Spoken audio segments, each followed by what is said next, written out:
Welcome to my YouTube channel Vision Victory 1010। मैं आपका एक बार फिर से सभी का वेलकम करता हूं। और जैसा कि आपने थंबनेल में देखा है कि आज हम जो हमारे इस चैनल के ऊपर अपकमिंग जो प्रोग्राम होंगे उसके बारे में मैं डिस्कस करने वाला हूं कि हम आने वाले टाइम में या फ्यूचर में जितना हो सकता है किस टाइप का कंटेंट जो है हम इस पे डालेंगे, अपलोड करेंगे, ताकि आपको एक मोटा मोटा क्लियरेंस हो जाए इस चैनल के बारे में कि इस चैनल को बनाने के पीछे मेरा ऑब्जेक्टिव क्या था। तो वो आप सभी के साथ मैं आज डिस्कस करने के लिए ये वीडियो बना रहा हूँ। और एक और बात ये कहना चाह रहा हूँ कि आप सभी को थैंक यू।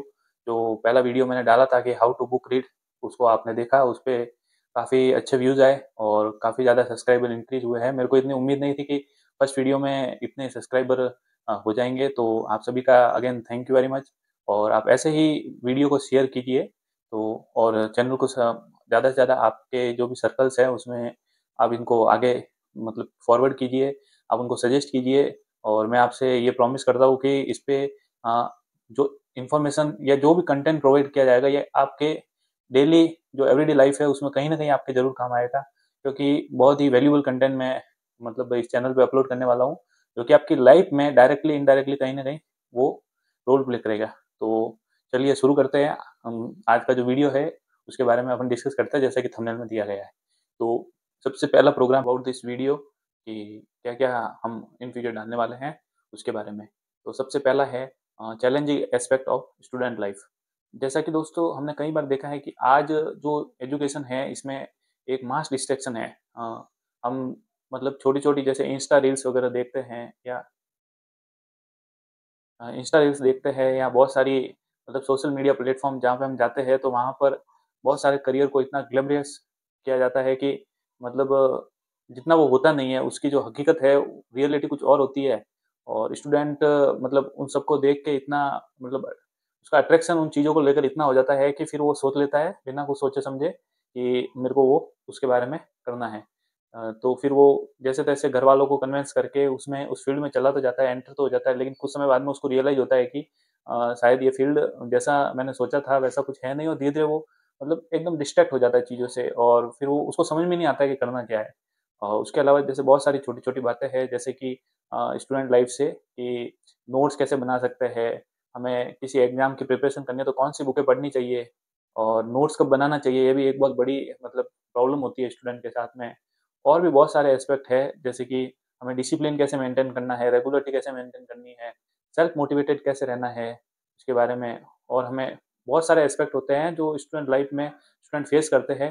तो ये जो पहला पॉइंट मैंने बताया है ये यही है कि हम ये सारे जितने भी डिस्ट्रैक्शन आते हैं उसके बारे में सॉल्यूशन देंगे ज़्यादा से ज़्यादा, और जितना कोशिश हो सकती है उतना सॉल्यूशन देंगे। जो मैंने मेरी लाइफ से सीखा है वो मैं बता सकता हूँ, और आगे जो सीखता रहूँगा वो भी मैं शेयर करता रहूँगा। तो सबसे पहली जो challenging aspect of student life वो ये था। अब सेकंड है दोस्तों career guidance series. In career guidance series हम मैं आपको ये बताऊंगा कि आज कोई स्टूडेंट जब 10th पास करता है या 12th पास करता है तो इन दोनों सिचुएशन में उसको आगे किसी न किसी सब्जेक्ट किसी न किसी फील्ड के अंदर उसको जाना होता है, अपना पर्टिकुलर फॉरवर्ड जो भी उसको अपना करियर बनाना है। तो उस वो एक ऐसा क्रूशियल टाइम होता है जहाँ पर वो मतलब समझ नहीं पाता है कि मुझे किस फील्ड में जाना चाहिए। और क्योंकि बहुत सारे फील्ड है, आप देखिए जैसे इंजीनियरिंग है, मेडिकल है, और मतलब आर्ट्स स्ट्रीम में जाए तो वो फर्दर वो कंपटीशन के लिए जाता है, नेट जेआरएफ के लिए जा सकता है। ठीक है, मतलब बीए बीकॉम उसके बाद में नेट जेआरएफ के लिए जा सकता है, असिस्टेंट प्रोफेसर बनता है जिससे। और भी बहुत सारे एग्जामिनेशन होते हैं, जैसे मान लो वोकेशनल में जाए तो मर्चेंट नेवी है, डिफेंस में जाए तो नेवी है, मतलब डिफेंस नेवी आर्मी वगैरह ये सब है, इसमें भी जा सकता है। इसके अलावा बहुत सारे करियर होते हैं। तो हम मोटा मोटा हर करियर किसी जैसे हमने एक जैसे में हमने लिए मेडिकल ले लिया है तो मेडिकल को पूरा एक्सप्लेन एक्सप्लेन करेंगे कि आप इसमें एंट्री कैसे कर सकते हैं, किन किन तरीकों से एंट्रेंस एग्जाम देकर एंट्री कर सकते हैं। फर्दर आप इसमें मास्टर कैसे मतलब मास्टर डिग्री कैसे कर सकते हैं, ये अपने प्रोफेशन में इसको कैसे इम्प्रूव किया जा सकता है, ये सारी चीज़ें उसमें हम डिस्कस करेंगे, ताकि ज़्यादा से ज़्यादा कोई भी जब स्टूडेंट 12th पास करता है तो उसके बाद में वो डिसीजन लेने में थोड़ा-सा कैपेबल रहे कि वो सोच सके कि भई मैं ये वीडियो देखने के बाद इस कंक्लूजन पे पहुँचा हूँ कि मुझे ये करना चाहिए, मेरे लिए ये बेटर रहेगा। उस वीडियो में हम ये भी बताएँगे कि अगर आपको इस जगह पे इस चीज़ में जाना है तो मतलब किस सब्जेक्ट पे आपकी कमांड होनी चाहिए। तो वो सारी चीज़ें एक डिटेल में एक्सप्लेनेशन देंगे हम, मैं उस वीडियो में डिटेल एक्सप्लेनेशन दूँगा, जिससे ऑलमोस्ट सारे डाउट जो है वो क्लियर हो जाएँगे। तो हाँ, हमने सेकंड जो भी प्रोग्राम था इसके बारे में बात की, अब हम चलते हैं नेक्स्ट प्रोग्राम। नेक्स्ट प्रोग्राम जो है उसका नाम मैंने दिया है मिथ ब्रेकिंग सीरीज। सॉरी, मैं उसका नाम दिया है मिथ ब्रेकिंग टॉक्स।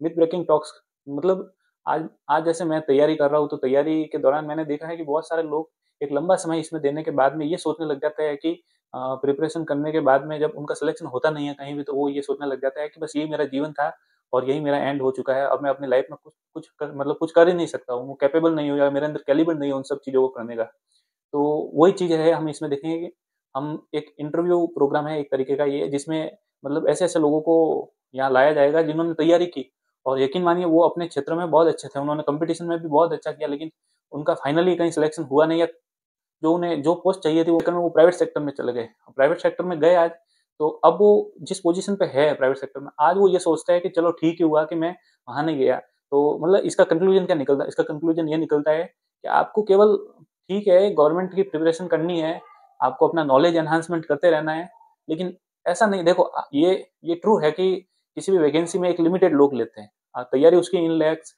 मतलब लैक्स में करते हैं, लेकिन लगना तो वही है, 1000 में ही सिलेक्शन होना है। तो ऐसा नहीं है कि जो बचे हुए हैं जिन्होंने तैयारी की, जिनका सिलेक्शन नहीं हुआ, उनके लिए ये गवर्नमेंट नौकरी, हाँ, मैं मानता हूँ उसमें बहुत सारे पर्क्स बेनिफिट है, लेकिन अगर आप देखिए कि बड़ी-बड़ी एमएनसीज़ कंपनी जो होती है, उनके भी काफ़ी अच्छे पर्क्स और बेनिफिट्स होते हैं और आप वहाँ बिल्कुल कैपेबल होते हैं जाने के लिए। तो आपको पॉजिटिव रहते हुए प्रिपरेशन करनी है और इसमें आप ऐसे-ऐसे पर्सनैलिटी को देखेंगे जिन्होंने बहुत मेहनत की, उनका सिलेक्शन हुआ नहीं और पर्टिकुलर उन्होंने हार मान के वो गए थे प्राइवेट सेक्टर में। लेकिन प्राइवेट सेक्टर में उन्होंने इतना अच्छा किया कि आज वो सोचता है कि आज जिस पोज़ीशन पे है, वो सोचता है कि मैं कब तो उस तैयारी के दौरान वहाँ सोच रहा था कि मैं वो बनूँगा, जैसे बी ग्रेड, सी ग्रेड जो भी है, उस पोस्ट के लिए सोच रहा था। आज वो उससे भी अच्छी लाइफ़स्टाइल को मेंटेन कर रहा है। तो ये इससे जो भी आज जो भटकाव पैदा हो रहा है और जो मतलब अट्रैक्शन हो रहा है गवर्नमेंट नौकरी, जो गवर्नमेंट जॉब्स को लेकर, तो आपको एक रियलिटी जो है वो सामने रखने की कोशिश की जाएगी। और दूसरा इसका एक दूसरा एस्पेक्ट ये भी है कि जो सिलेक्टेड कैंडिडेट है, कुछ सिलेक्टेड फ्रेंड भी है मेरे, तो उनसे भी मैं इंटरव्यू के लिए बोलूँगा और वो इंटरव्यू के दौरान आपको ये चीज़ बताएँगे कि मैंने अपनी इस एग्ज़ाम की इस तैयारी के दौरान कौन-कौन सी चीज़ें पढ़ी। यानी आज मार्केट में कंटेंट लेवल पे इतना सारा भरमार है कि जो बच्चा तैयारी है, जो भी मेरा भाई है जो तैयारी करने जाता है, तो भाई-बहन जो भी तैयारी करने जाता है, तो वो कन्फ्यूज़ हो जाता है कि हमें कौन-सा कंटेंट पढ़े वगैरह-वगैरह। कोचिंग के नोट्स नहीं पढ़े, ये स्टैंडर्ड बुक नहीं पढ़ी तो ऐसा हो जाएगा, वैसा हो जाएगा। मैं आपको बताऊँगा कि इन दिनों ही उन्होंने एग्ज़ाम क्रैक किए हैं, वो सिलेक्टेड कैंडिडेट है, उन्होंने कितने लिमिटेड रिसोर्सेज़ पढ़े या कितने स्टैंडर्ड चीज़ें पढ़ी और उनका बार-बार रिवीजन किया, टेस्ट सीरीज़ दी, ये सारी वो अपनी तरफ से बताएँगे, मैं उनको कुछ भी अपनी तरफ से नहीं बताऊँगा। तो जिससे आपको एक क्लैरिटी मिलेगी कि ज़्यादा कंटेंट के पीछे भागना नहीं है, एक लिमिटेड कंटेंट को बार-बार पढ़ना है, थोड़ा-सा अपडेट होते रहना है। ये कॉम्पिटिशन का एक नेचर है, थोड़ा डायनामिक है, तो वो आपको वो सब चीज़ें इसमें बताएँगे ताकि आप कोचिंग कंटेंट के पीछे ना भाग के अपने पे काम करें। अब तो चौथा पॉइंट है दोस्तों, डिस्कसिंग ऑन बर्निंग इश्यूज़। देखिए, कुछ इश्यूज़ होते हैं जो कंटेम्परेरी टाइप के इश्यूज़ होते हैं, जो जो जैसे कि रूस-यूक्रेन जो युद्ध हो रहा है, वो जो चलता रह रहा है, एक लंबे टाइम पीरियड के दौरान वो घटना चल रही है, उसको हम कंटेम्परेरी इश्यूज़ बोलते हैं। और कुछ होते हैं बर्निंग इश्यूज़, उसी टाइप के इश्यूज़ होते हैं, स्मॉल टाइप ऑफ दैट। और बर्निंग इश्यू जैसे कि मेरा अगला वीडियो जो आने वाला है, इसी की सीरीज़ का एक वीडियो है, वो मैं आपको बताऊँगा कि जैसे जो आज लैंग्वेज का कॉन्फ्लिक्ट चल रहा है, उसके बारे में बताएँगे कैसे ये ओरिजिनेट हुआ, इसके कॉज़ क्या है, एडवांटेज क्या है, वगैरह-वगैरह, जो इसके बारे में पूरे कॉन्फ्लिक्ट के बारे में मैं बताऊँगा, ताकि आपको उसके बारे में थोड़ी गहरी समझ हो सके। और एक मेरा ये मानना भी है और आपको भी करना चाहिए कि हमें जल्दी से किसी जजमेंट पे नहीं पहुँचना चाहिए या किसी कंक्लूजन पे नहीं पहुँचना चाहिए, यूँ कहूँगा। क्योंकि जब हमारे पास एक लिमिटेड फैक्ट है नहीं, किसी भी घटना या किसी भी इंसिडेंट को लेकर, तो हम हमारी आदत होती है कि हम जल्दी से किसी कंक्लूजन पे पहुँच जाते हैं और हमारे दिमाग में धारणाएँ बना लेते हैं उन चीज़ों को लेकर, असम्पशन क्रिएट कर लेते हैं। तो डिस्कशन ऑन बर्निंग इश्यूज़ में मैं ये कोशिश करूँगा कि मैं जो भी इंसिडेंट के बारे में डिस्कस करेंगे, हम जो जो अभी चल रहे हैं और उसके बारे में जब डिस्कस करेंगे, तो ये चीज़ आपको ज़्यादा से ज़्यादा मतलब मैं फैक्ट दे सकूँ, जो रिलेवेंट फैक्ट है, ताकि आप मतलब जहाँ कहीं भी अपने ग्रुप सर्कल में जाए, तो आप उस चीज़ों को लेकर अपडेट रहें और अपडेट रहेंगे, तो आप एक सही डिबेट कर सकते हैं उससे। तो उसके काफ़ी फ़ायदे हैं, अगर सोसाइटी में सही डिबेट जाएगी, तो जो पुरानी धारणाएँ हैं, वो भी टूटेगी और नई धारणाएँ बनेगी, तो नई धारणाएँ बनेगी तो एक नए समाज का निर्माण होगा और वो एक काफ़ी प्रगतिशील प्रकार का या टाइप का कहीं एक समाज बनेगा। तो ये देश के अपलिफ्टमेंट में भी बहुत बड़ा एक इम्प्रूवमेंट होगा। तो यही है कि डिस्कसिंग ऑन बर्निंग इश्यूज में हम वो टॉपिक लेंगे जो इन दिनों काफ़ी मतलब चल रहे हैं, न्यूज़ में चल रहे हैं, और उसके बारे में मतलब आपको ज़्यादा से ज़्यादा सही नॉलेज दी जाए। जैसे आज का न्यूज़ मीडिया तो आप जानते ही हो कि कैसा-कैसा है। मैं उनके बारे में ज़्यादा ना बोल के बस इतना बोलूँगा कि अभी कुछ दिनों पहले आप सबको पता है कि अहमदाबाद में एक प्लेन क्रैश हो गया था। तो उसके अंदर एक बहुत बड़ी देश की न्यूज़ एजेंसी ये बताने में तुली हुई है कि लोग सारे जिनकी डेथ हो गई, लेकिन एक श्रीमद् भागवत की जो बुक है, जो कि मेरे पीछे भी पड़ी है, तो वो बुक जली नहीं, वो बुक बच गई। तो ये काफ़ी मुझे हर्ट करता है कि हम ऐसे देश में रह रहे हैं, मतलब जहाँ पर एक ह्यूमन की वैल्यू नहीं की जा रही है, बुक की वैल्यू की जा रही है, जो माइथोलॉजी बुक है उसकी वैल्यू की जा रही है। तो ये सारी चीज़ें दोस्तों सोचने की होती है। तो इसके बारे में मतलब मैं आपके पास जितनी सही जानकारी हो सकती है, जितनी रिलेवेंट, जितनी ऑथेंटिक इन्फॉर्मेशन हो सकती है, वो आपको रीच करवाने की कोशिश करूँगा, ताकि आप धारणा ही ना बना लें और जल्दी से किसी कंक्लूजन पे ना पहुँचे और मान ही ना लें कि ये चीज़ ऐसे हुई थी। तो ये इस सीरीज़ के बारे में था। दोस्तों नेक्स्ट सीरीज़ जो है उसका नाम मैंने रखा है crazy concept and decoding fact. तो crazy concept and decoding fact है, उसके बारे में मैं आपको ये बताना चाहूँगा, ये उन लोगों के काम की है जो स्टूडेंट है, जो कॉम्पिटिशन की तैयारी कर रहे हैं। इसके अंदर physics, chemistry, biology and history, humanities के जितने भी सब्जेक्ट होते हैं, जैसे कि हिस्ट्री, पॉलिटी, ज्योग्राफी, इकोनॉमी, जब मैं तैयारी कर रहा था तो मुझे देखो, आप भी तैयारी करते समय आपको ऐसा फ़ील हो रहा होगा कि जैसे पॉलिटी में इतने सारे आर्टिकल है, आज मुझे 250 से 270, 280 के आस-पास आर्टिकल याद है, यानी 250 से 300 आर्टिकल मुझे याद है, जो कि डायरेक्ट स्ट्राइक करते हैं मेरे माइंड में। तो वो ऐसे ही नहीं करते हैं, मैंने सब आर्टिकल को कैसे याद किया जा सकता है, याद करने का क्या तरीका हो सकता है, ये सब चीज़ें। और जैसे हिस्ट्री में बहुत सारी डेट को लेकर रहता है, बहुत सारी घटनाओं, जैसे बहुत सारे वॉर होते हैं, बैटल होती है, बहुत सारी और भी जैसे ऐतिहासिक घटनाएँ होती है, उनकी डेट को लेकर भी बहुत सारे मतलब ये चीज़ें समझ में नहीं आ पाती है, तो वो सारी चीज़ें डिस्कस करेंगे। मतलब उसको डिकोड करेंगे, और मैं आपको ये एश्योर करता हूँ कि जब आप वो सीरीज़ देखेंगे, तो आपको इतना इंटरेस्ट आएगा और इतनी सारी चीज़ें याद हो जाएगी, जो आप कभी सोचते थे कि ये चीज़ें याद ही नहीं हो रही थी हमको। तो उसे उसकी अभी उसका भी एक लेक्चर आएगा पॉलिटी का, वो मैं खुद बनाऊँगा। तो वो देखिएगा आप, और उसके बिहाफ़ पे आप थोड़ा-सा जज करिएगा कि देखिए बहुत इंटरेस्टिंग सीरीज़ होने वाली है। जो कॉम्पिटिशन एग्ज़ाम वाले जो मतलब मेरे भाई और बहन हैं, उनके लिए तो ये मतलब क्या कहें कि रामबाण सीरीज़ टाइप का कुछ होगा ये। और जो मैंने अपनी तैयारी के दौरान जितने ट्रिक्स और जितने एक ऑथेंटिक एल्गोरिथम्स जिसे बना के याद किया जा सकता है, वो सारी इम्प्रूवमेंट्स उसमें की थी, तो वो ही मैं रखूँगा। मतलब कुछ नया वो नहीं है, और हाँ, वो किसी कहीं से मैंने कॉपी भी नहीं किया। कुछ-कुछ चीज़ें कॉपी की होगी कभी भी, क्योंकि सारा का सारा तो मेरा है नहीं, तो वो भी मैं मैटर ये नहीं करता है कि आपने कॉपी किया नहीं किया, ये है कि ईज़ी मैनर में बहुत सारी चीज़ों को कैसे याद रखा जाए। जैसे देखिए, जैसे सिविल के एग्ज़ाम होते हैं, जैसे राजस्थान में तो आरएएस का हो गया या पीसीएस के एग्ज़ाम बोल दिए, और उसके बाद में जैसे सिविल सर्विस का एग्ज़ाम हो गया, लॉ के एग्ज़ाम हो गए, जहाँ पे डिस्क्रिप्टिव मैनर में यानी आपको राइटिंग करनी पड़ती है।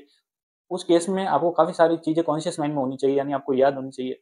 अगर आपको वो चीज़ें याद नहीं है, तो आप एक अच्छा आंसर तो फ्रेम नहीं कर सकते हो।